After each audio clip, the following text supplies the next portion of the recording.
Hello అండి. ఇంకా ఇదైతే జొన్న గట్క అండి. ఇంకా నేనైతే రాత్రి తినగా మిగిలిందండి ఇదైతే.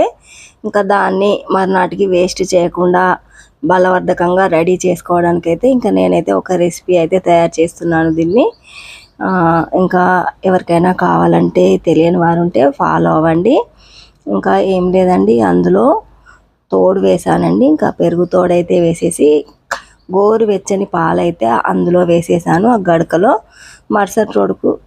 మరుసటి రోజుకు చక్కగా పెరుగైపోతుందండి. ఆ పాలన్నీ మనం పాలు ఏ విధంగా అయితే తోడు పెట్టుకుంటామో ఆ విధంగా గడకలో పెరుగు తోడు వేసి గోరువెచ్చని పాలైతే పోసి తెల్లారే వరకు ఉంచానండి. రాత్రి వేసి ఇంకా తెల్లారేసరికి అయితే ఇలా చక్కగా పెరుగైపోయిందండి. ఇంకా ఆ గడకంతా ఇప్పుడు మెదిపి కలుపుకుంటే ఉండలు లేకుండా కలిపేసుకుంటే ఇంకా చద్దన్నం చాలా బలం అని అంటారు కదండి. ఇంకా అందులో చిటికెడు ఉప్పు వేసుకొని ఉల్లిపాయలు కట్ చేసుకొని నంచుకొని తింటూ ఉంటే చల్లదనానికి చల్లదనం, బలానికి బలం, ఇంకా ఒంటికి చాలా మంచిదండి, చలవ చేస్తుంది అని అంటారండి.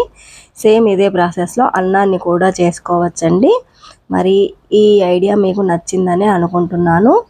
మా అను కేర్ ఆఫ్ సీను ఛానల్ని సబ్స్క్రైబ్ చేయండి, లైక్ చేయండి, షేర్ చేయండి.